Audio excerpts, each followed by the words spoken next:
Hi, everybody. Welcome to another episode of Indie Filmworks. I am your host, Nathan Schur. I'm here today to share some news and information about what's happening with the production of Higher Methods and to share with you information about what I have been learning and experiencing as independent filmmaker recently that I can pass on to you and help you in your endeavors. Few things to mention first about Higher Methods.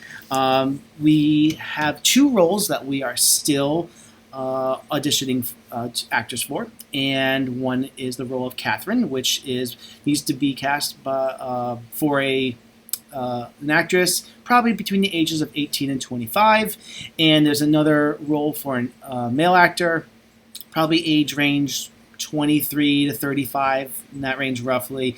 And these are both probably just 2 days of shooting. This is a non-union, non-paid gig.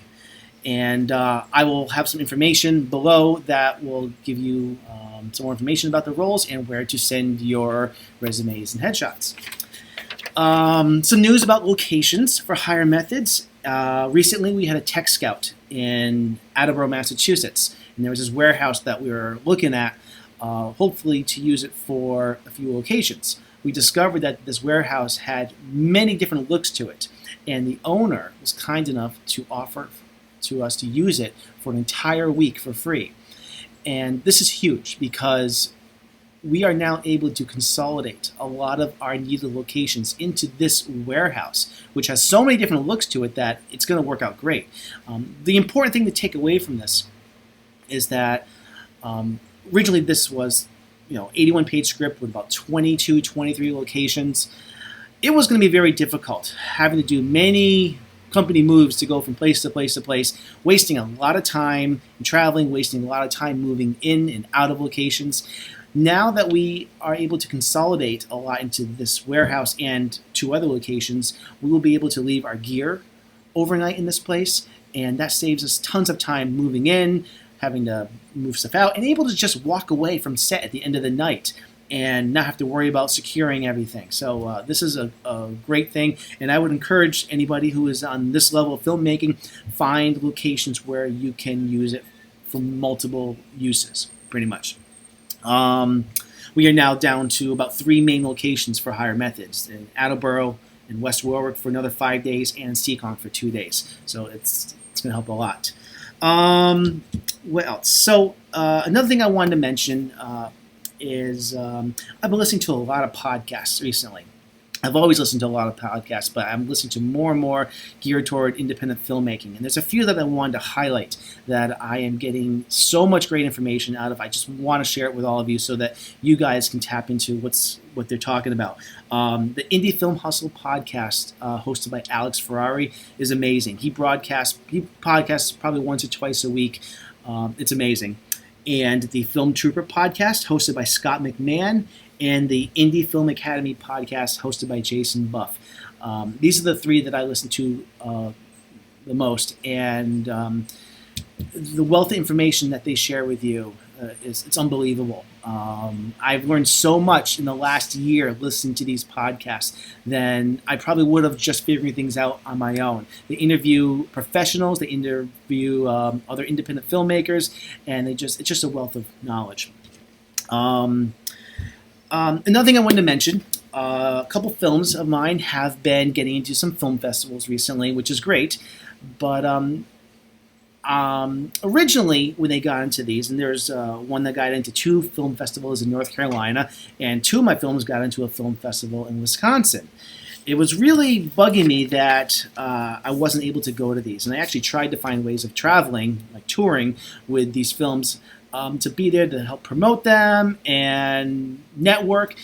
And I realized that it probably would have been a waste of time and a waste of money. Not that networking isn't a good thing. It is a great thing, but I think the more I think about it, and from the advice that I have received, is that I think it's only important to travel or go to these festivals. Number one, if they're local, then obviously it's a no-brainer. But if there is a real, honest to goodness chance of this opening some big doors for you, or if you have a feature, possibly striking a deal, meeting a distributor, or finding some sort of way of selling a movie at a festival, then yes, that makes sense. But I could have spent $400, $500 traveling to North Carolina, or the same thing going to Wisconsin, and that's a lot of money. That's a lot of money that could have been put into other film festivals, or it could go into my next film.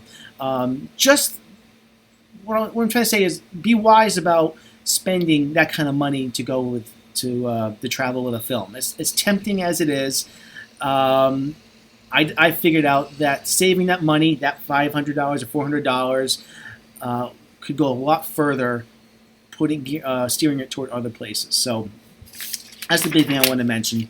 And the last thing I kind of want to say is I've been meeting a lot of people who I would say, really are not embracing the arts in life. And I think that it's very important to take some risks and submerge yourself in something that challenges you. For me, it is producing and directing a feature-length film. I've never done anything like this before. It is the hardest thing I've ever done.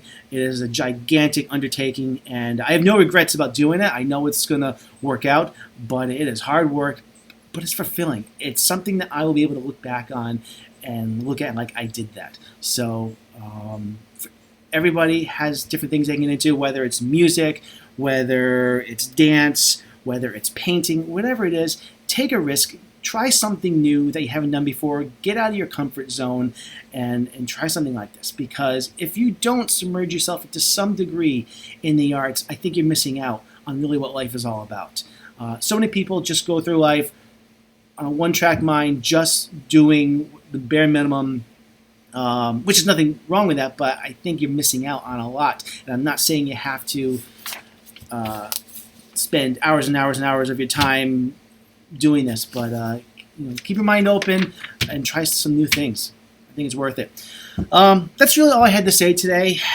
As the pre-production for Higher Methods continues, I will share updates with you and any other tidbits of information that I gather that I think is helpful to filmmakers out there, I will share. So thank you again for watching this episode of Indie Filmworks, and I'll catch you next time.